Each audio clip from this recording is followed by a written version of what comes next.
Want a chance to win £250 in vouchers?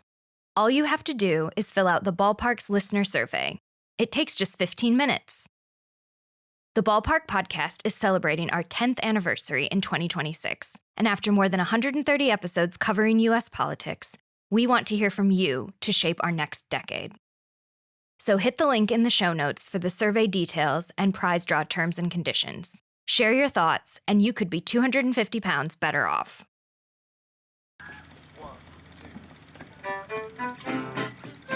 Hello and welcome to The Ballpark, a podcast from the Phelan US Centre here at the London School of Economics. I'm Chris Gilson, Managing Editor of the Phelan US Centre's blog on US politics and policy, USAP. We're continuing our mini-series on artificial intelligence in the US, which explores some of the current debates around AI and the implications for society today and in the future. When people vote, they often do so based on the information they have about the candidates who are running for office.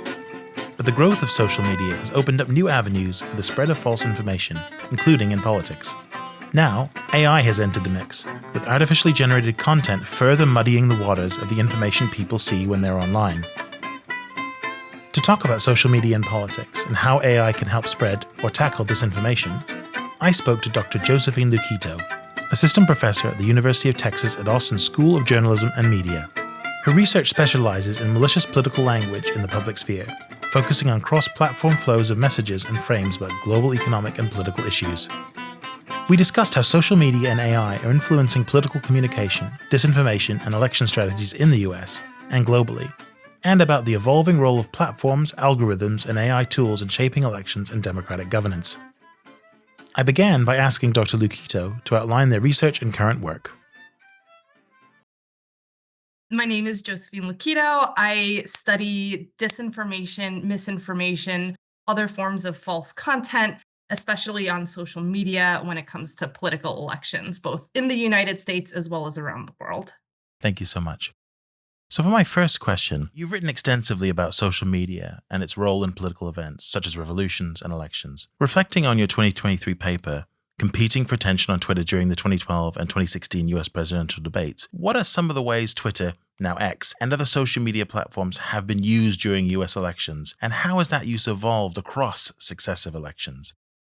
That's a great question. And I've been studying social media and politics for the better part of a decade. And I've definitely seen such a big transformation in how different political actors, different media actors, and different citizens and voters tend to use social media. So in these early days when I was studying in 2012 and 2016, I would say the strategies were still pretty new and rudimentary. So a lot of news organizations or politicians didn't quite know how to use these platforms. They were not necessarily savvy in them. So we would see a lot of clips of media kind of being repeatedly used on social media. There wasn't a lot of extra social media strategy. But of course, in 2016, in 2020, and of course in 2024, we see more advanced, sophisticated uses of social media, both by media actors as well as citizens. So we see more multimodal content, images and video in addition to text. We see an increasing variety of social media content. So they're not just on one platform. In 2012 and 2016, I was able to study a lot of what was happening in politics online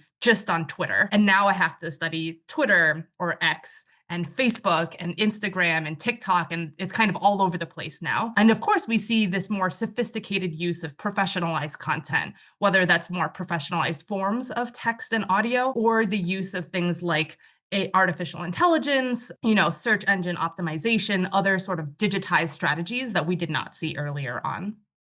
Thank you so much for that. So Donald Trump's surprise 2016 election win sparked a wave of theories about how social media platforms distribute information to voters. Ideas like algorithmic enclaves, echo chambers, and filter bubbles, for example. Looking now at the 2024 election, how have these ideas held up? Did the election reveal anything new about how information circulates on social media? I think it's a really interesting question to ask because at the time when we were studying echo chambers and filter bubbles in 2016, there was a lot of pushback. This question of, are people really operating in these filter bubbles, or are they indirectly getting information from quote unquote the other side or from opponents through unintended means? So for example, someone would say, I primarily consume content from one sort of platform or one sort of media, but what we find in their media consumption habits is that they're actually indirectly or unintentionally getting information, perhaps from a wider variety of sources. And in fact, after 2016, we see much more siloing, much more evidence, in fact, for these echo chambers and filter bubbles.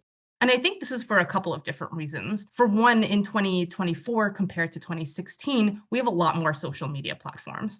And so we see after 2016 and 2020, this kind of explosion of alternative social media platforms, these more smaller niche social media platforms. They're not quite as large as mainstream platforms like Facebook or Instagram, but tailor to or cater to a much more specific kind of politically oriented audience. And we see this occurring both in conservative media with examples like Truth Social, of course, that's Donald Trump's social media platform, as well as platforms like Rumble or Parler that, again, are not quite as large, but have a very loyal user base. And we see the same thing happening among liberal-leaning users as well. So the kind of growth of Blue Sky as an alternative to X, formerly known as Truth Social, is a really good example of how liberal or left-leaning users have perhaps migrated out of one platform into a much smaller niche platform, but we see activity kind of persist. And I think one really important thing to think about is that when we thought about echo chambers in 2016, there were kind of echo chambers on the same platform. So this idea that, conservatives and liberals or people from different political parties were on the same platform, but engaging with different networks. So I would be primarily paying attention to perhaps liberal leaning or conservative leaning political influencers or politicians. Now we see a much more intense or aggressive split that's by social media platforms themselves. And so you might find that users who are on Blue Sky might not engage at all with conservative, social media platforms, not just accounts, but platforms themselves. And so over time, we've seen even more of a siloing or, kind of echo chamber self-selection, but now at a platform level as opposed to a network or a user level. So, how has the use of social media in US elections shaped how it's used during elections in other countries? Do political actors around the world take note of each other's strategies and then adapt them to their own uses? And how do, on the other hand, political parties take note of strategies that are implemented in other countries? I think especially in this kind of global era with the internet being so widely accessible across the world, we do see this sort of adoption or taking up of different strategies across different countries. And 2016 is a really perfect example of that. In 2016, we saw Donald Trump really use social media to engage directly with his supporters. And I think that's why so many people became interested in this relationship between social media and political elections. And we see after Donald Trump's election that other politicians around the world sort of adopted similar strategies. Jair Bolsonaro, who was the former president in Brazil, used very similar strategies during his political elections.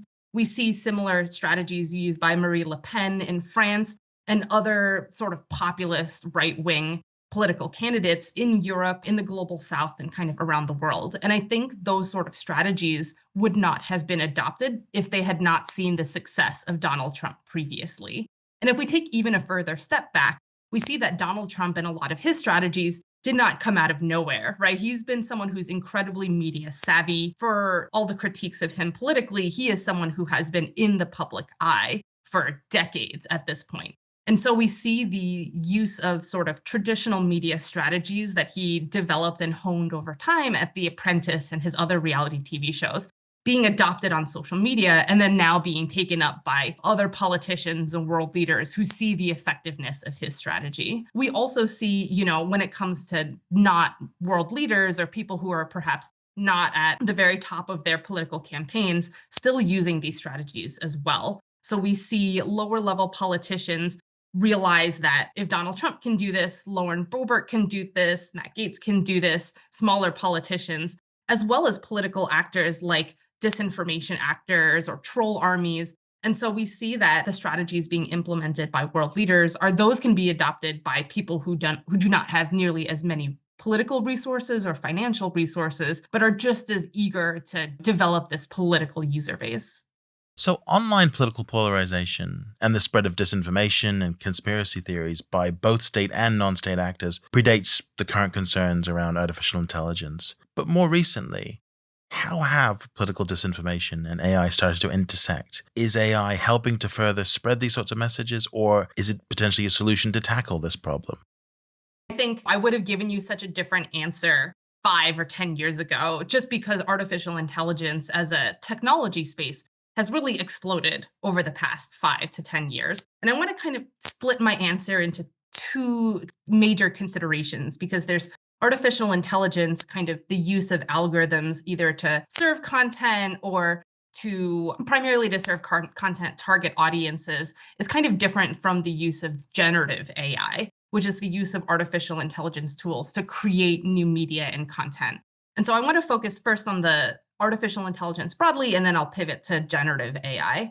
So I think for the past 20, maybe even 30 years or so, political actors, state actors have very much tried to leverage artificial intelligence to spread both genuine information as well as misinformation. And that goes as far back as, 2007 or 2010 when Russia started their disinformation campaigns in the form that we see now, initially first within Russia and Ukraine, and then expanding out into areas like the United Kingdom and the United States.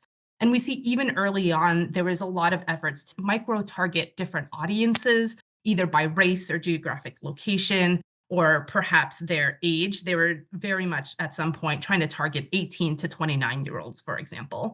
And so we see this very strategic leveraging of artificial intelligence, of social media platform algorithms to try to serve very specific kinds of content to specific demographics and groups. I think over time now, though, especially as I said in the last 5 to 10 years, we have seen political actors start to use more generative AI tools in addition to just typical AI that we would see in other situations. And we see this especially happening in originally when I started studying this, really start to happen in areas in the global south. So, for example, during the Indian election, we saw a growing use of generative AI to produce content that made a political candidate look good, such as, Prime Minister Modi versus their political opponent. In the case of Indonesia, another example we found was that politicians were using generative AI to create fake deep fakes. So these sort of fake videos of a deceased politician and trying to use this deep fake to persuade people to vote for a political candidate in the Indonesian election. And so these are relatively new uses of artificial intelligence to create disinformation.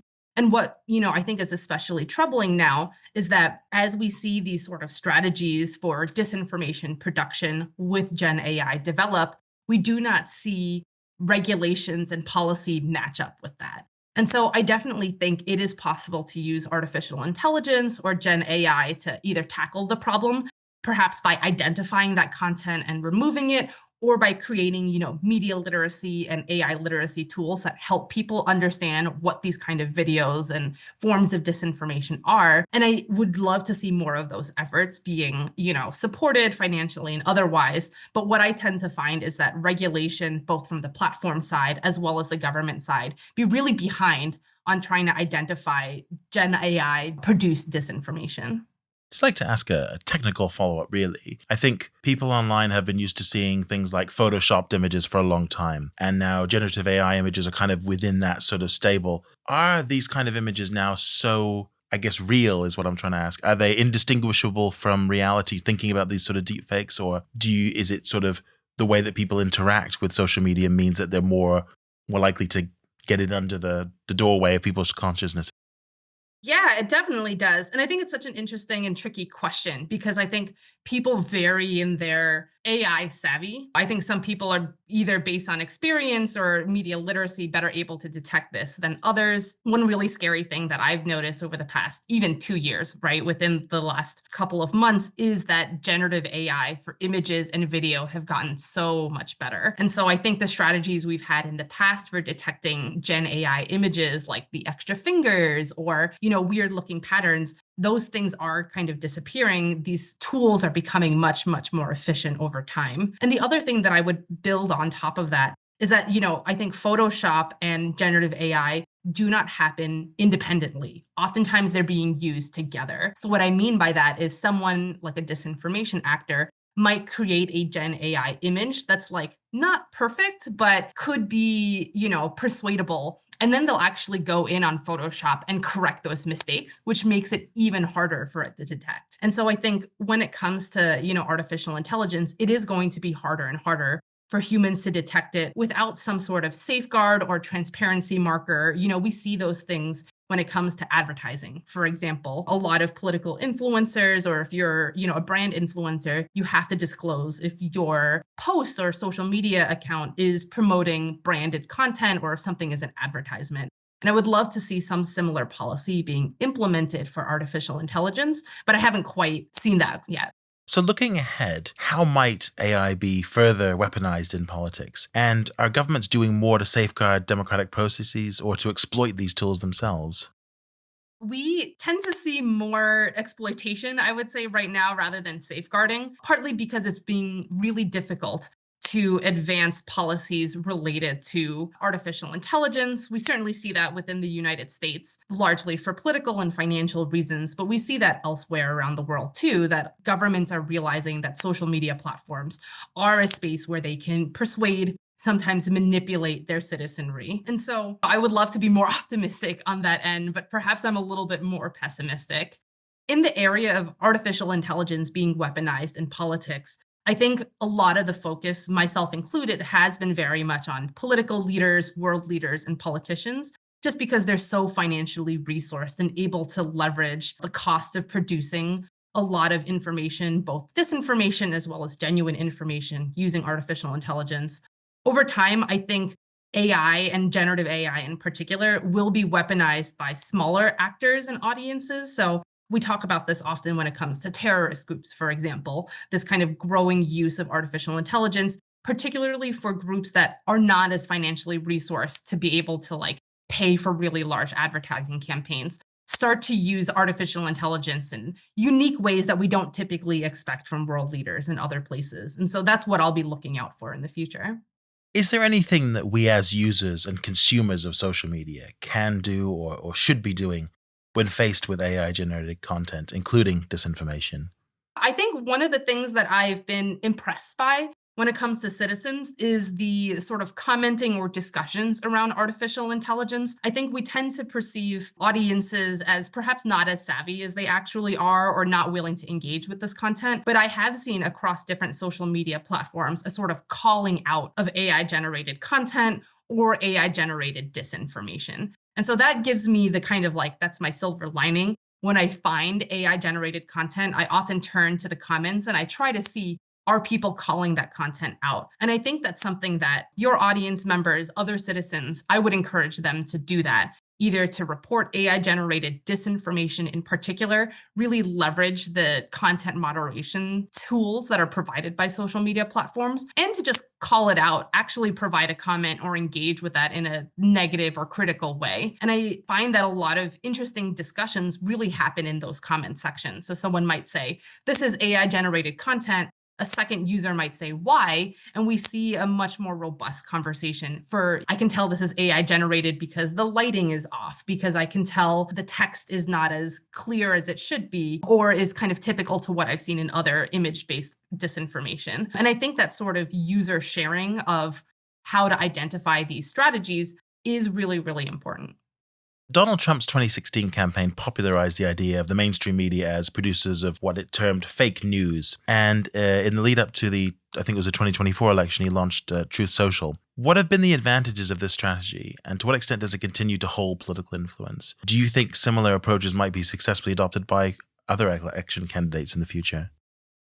That's such an interesting question, partly because of how unique Donald Trump is as a political campaigner, as a political candidate, and as a politician. And I'll say this for a couple of reasons. I think it's really hard to implement the kind of strategy that Donald Trump has implemented, which is to say, I do not think Gavin Newsom or Beto O'Rourke or another politician can just whole cloth create a social media platform, both for financial reasons and for audience related reasons. Donald Trump had millions and millions of Twitter users that largely migrated to Truth Social when he moved to that platform. And very few politicians, even someone as large as Alexandria Ocasio-Cortez, couldn't necessarily do that. And so I think he is kind of unique in that sense.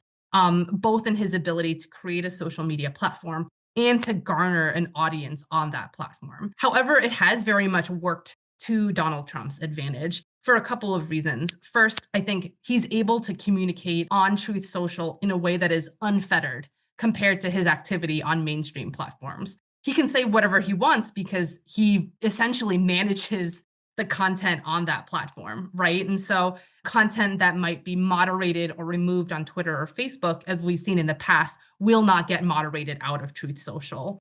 Additionally, he has a very loyal and targeted audience on Truth Social. And so he gets a lot more engagement, what we're finding on Truth Social now, especially that has been established, compared to his activity early on in the Truth Social days. And then finally, what we're also seeing is news coverage of Truth Social. You do not need to be on the Truth Social platform to incidentally get information from Truth Social because news organizations are covering it. They're talking about what he's saying on Truth Social. We see that especially now during his political campaign, this, increased attention to what he's saying online because he is the president of the United States. And so naturally, news organizations, media organizations are still talking about what he's posting on Truth Social. And so even if you're not on that platform, you are indirectly, perhaps unintentionally getting content from there. I think it's perhaps optimistic that other politicians cannot do those strategies. I think it'd be kind of a wild world if each each politician had their own social media platform. That's so much for citizens to have to manage and think about. But I do think that other world leaders are thinking about how can we leverage bits and pieces of that in order to advance their own strategies. So we see, for example, in China, the leveraging of social media platforms that are pro CCP that are used to advance state government policies that are, very much controlled by the Chinese government. I just want to think about one of the points you're talking about, the role of the media and the role of the media in kind of amplifying social media content and not just on Truth Social. What would you say is the responsibility of the media in amplifying social media content that may be disinformation in terms of thinking like the legacy media rather than kind of more the newer media in terms of their incentives and why they might be doing it and what the implications of that would be?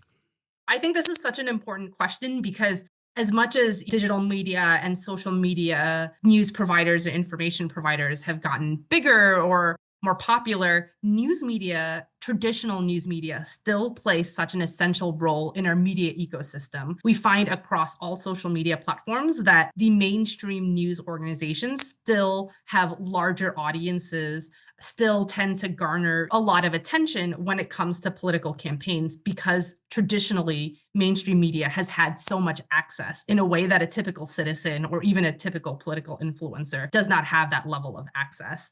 And so I think it is very important for news organizations to think carefully when they are advancing social media content and making sure that they themselves are not amplifying disinformation.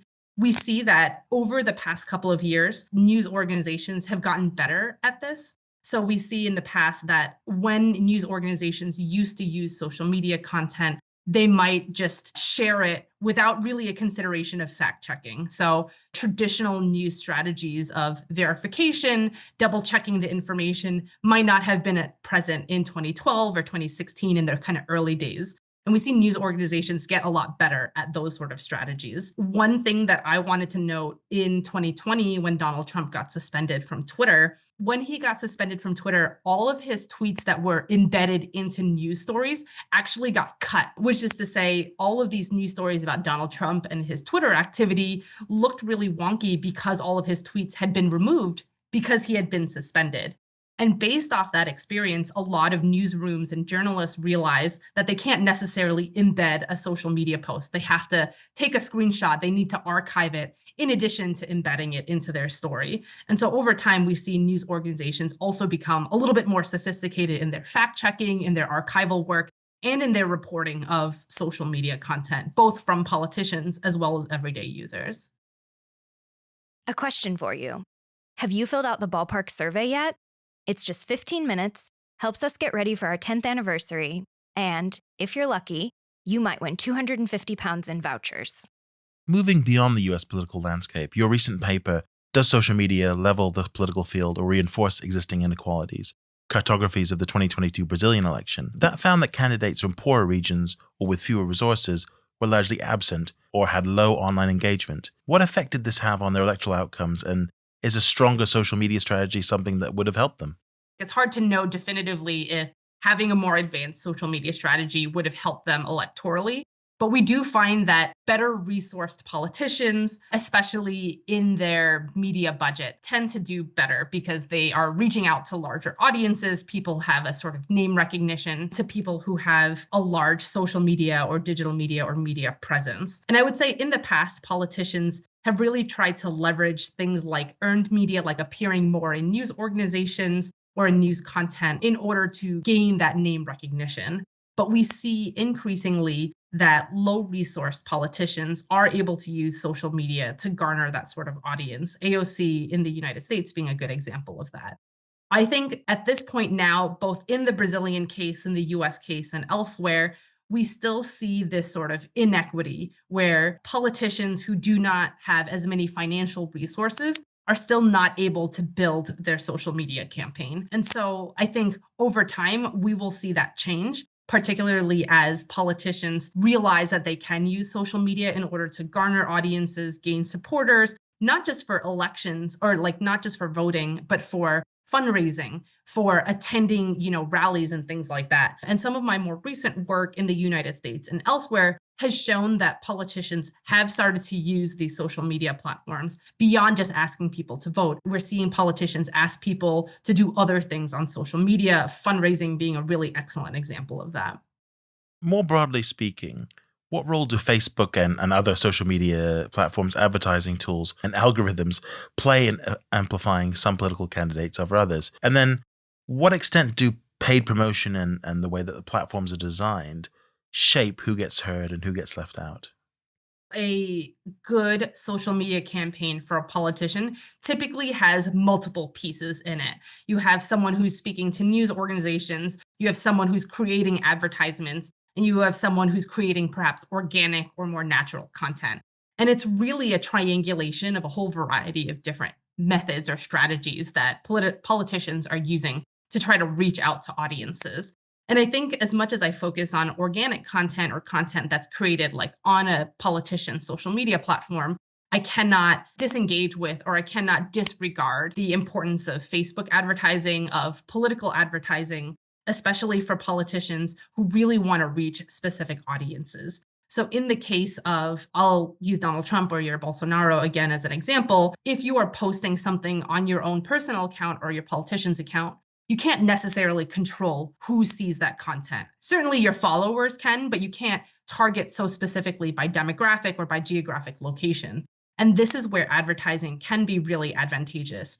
If I, as a politician, wanted to target young men who were voting for an election for the first time in only 3 or 4 states, I could do that with advertising in a way that is much more targeted, much more narrowly scoped compared to just producing organic content. And I think social media platforms as a whole have always recognized this. For social media platforms, like many media actors, advertising is the name of the game, right? This is how they make their money, not just in politics, but in kind of economics as a whole. A lot of social media platforms use advertising and talk about how their audiences are what they're ultimately selling. They're selling their audiences to advertisers to get money and become financially viable. And so that is especially true for politicians because politicians have such large media budgets and they know that they want to target these audiences online.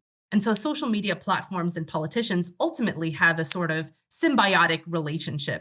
Politicians want to use social media in order to gain attention, grow their audiences, and they're willing to spend money to do that. And in turn, social media platforms want that money and will tell politicians, give us the money and we will target you to the right audiences that you're looking for. One thing that I'm seeing, especially in Europe, is this sort of critique of that sort of practice, right? This concern of, well, if it's mutually beneficial in a way that is not advantageous to democracy, do we really want those strategies in our elections? And so we start to see countries, as I mentioned, especially in Europe, start to hold platforms to account or start to ban things like social media advertising for political campaigns. And so it's a little too early right now to see what will happen, how effective those will be in future European elections. But one thing that I'll be watching out for is kind of comparisons between European elections and US elections, where in the US, that's much less likely to happen. And staying on this idea of paid political promotion for a minute, is there a role for AI in this? Is AI involved in this, sort of within or beyond the kind of the algorithmic AI you mentioned earlier? I think AI will be playing a role in this, both in terms of creating content as well as tailoring that content to specific audiences. So, for example, you can use artificial intelligence to take one video and translate it across different languages. And so, if you're trying to communicate to voters of different demographics or different languages, it's much more financially efficient to do that with artificial intelligence now. What I suspect will happen moving forward is this sort of pairing of Gen AI created content in different languages being merged with AI tailoring for those targeted audiences. And so you'll likely have Gen AI created content, some sort of AI tool that's helping the politician get as cheap of an advertising spot as possible. And then the social media platform using their algorithms to strategically place that to the right audiences. I think in that process, you will still have some humans. In computer science, we call this the human in the loop procedure. So when you have artificial intelligence kind of creating and using all of these tools, but still having a human just check it between each of those stages, that's what I think we'll likely see in the future. So, you recently wrote about online protest movements in your 2023 article, Connective Action in Myanmar, a mixed method analysis of the Spring Revolution. Despite online spaces becoming increasingly surveilled and governed, your work suggests that social media still provides an important space for resistance. What do these resistance movements look like online, and what kinds of battles unfold between state and non state actors in these digital spaces? I think a lot of times we see in Myanmar and in other countries, politicians and protesters alike describing digital media as an information battleground, a space where hearts and minds can be persuaded, changed, and challenged. And so, very much when politicians or when activists and social movements talk about social media, it's very much trying to engage in persuasive type strategies. We see when it comes to social movements in particular, a sort of, as I mentioned previously, social movements don't have the financial resources that, say, a world leader or political actor does. And so we see these sort of scrappy, really interesting ways that they're using social media, both for persuasive means. So we're seeing an increased use of social media platforms by social movements, whereas politicians have take a long time in order to pick up a new social media platform. So I expect Donald Trump, for example, to kind of stay on Truth Social and be very familiar with how Twitter like platforms work, as opposed to perhaps moving into the Instagram or Rumble or YouTube space. By comparison, social movements tend to be really adept at working across different social media platforms. And so in the case of Myanmar, we saw that social movements were leveraging not just Facebook, but Telegram and other social media platforms, both to persuade people within their country, but also to engage internationally with supporters of their social movement beyond their country, hoping to garner international support, financial support, and otherwise. And I think it's important to recognize with these resistance movements, they're not just occurring online. And so in the case of Myanmar, we saw that they were using online Facebook and Telegram strategies to get their message out, but they were also still texting and using kind of traditional methods in order to organize, in order to facilitate offline rallies and protests. And what I anticipate moving forward is this sort of hybrid strategy, both for politicians and for social movements and resistance movements. This hybrid strategy where they're doing things online to garner support in order to strategize, but then still operating offline to protest in order to push back against particularly authoritarian governments. Recently, Swedish Prime Minister Ulf Kristersson came under fire for saying that he and other politicians regularly use AI tools like ChatGPT to support their decision making. Does AI use in this way create problems for democratic governance? And what kinds of issues might arise when governments and elected officials rely on AI tools, even informally, in their day to day work of government? I think among citizens, you see a real split, even for those who are very AI savvy. in terms of how good or bad is artificial intelligence for society and for democracy. So some people will say, I understand how artificial intelligence works and it should never touch anything government related. And some people are much more optimistic, right? They'll say, I understand how artificial intelligence works, and I really think that we should be using AI everywhere. And so even among the citizenry, you see this very interesting split in how AI should or shouldn't be used. When it comes to politicians in particular, one concern that I have is that politicians are not necessarily the most tech savvy. And we see this especially when it comes to government regulation of artificial intelligence. Oftentimes, politicians are relying on these tech companies to tell them how artificial intelligence works. And so my hesitancy always has been, if a politician is using AI tools, do they know the limits of those tools? Are they being transparent about those procedures? And how are they using artificial intelligence? I was talking to lawyers, for example, about how artificial intelligence is being used in the legal space. And what we tend to find is that in the early processes, such as in discovery or as you're trying to find information, AI tools like GPT or other like Gemini and other tools can be really useful. However, there's a lot of hesitancy in using artificial intelligence to, say, make legal decisions or ultimately write case briefs. And so I start to see this sort of nuanced perspective when it comes to artificial intelligence being used in political spaces and policy and legal spaces where they may be more useful in the beginning of their stages, but there's a lot of reticence or hesitancy when we're thinking about AI being used for the decision-making process or for making very individual choices. And I think that's a really important distinction to make, partly because artificial intelligence is not as good as I think tech companies and citizens hope that they would be. I think a real critique of artificial intelligence that you'll hear often is this idea of AI hallucination, the fact that artificial intelligence is not actually providing factually accurate information. What they're really doing is predicting the next likely word in your sequence of words, and in the process of doing so, may hallucinate or make up information that sounds really accurate, but in fact is either based on outdated information or is whole cloth inaccurate. And without that AI literacy, both from the citizen side as well as the politician side, those sort of hallucinations have a much higher likelihood of slipping in and being part of the decision-making process. And so that's where, as I mentioned, the human in the loop is so essential. If you're going to use these AI tools, you need a human verifying, clarifying, and checking those things to make sure that inaccuracies are not being fed into the decision-making process. Thinking about AI as being new and being interesting and getting coverage from the media, like in the case we just talked about, do you think in these sorts of cases, the media is potentially sensationalizing this sort of story, or is that scrutiny really important given the risks you've talked about? I think scrutiny is always incredibly important, and that's something that we expect our media platforms, our news media organizations to do, is to hold power to account. And so I think it is essential to cover it, but I think there are right ways and wrong ways to cover it. And one critique I've often have of news coverage of artificial intelligence is this sort of dehumanization. What we tend to see in news coverage is a discussion about whether AI is good or bad. Is AI good for democracy or bad for democracy?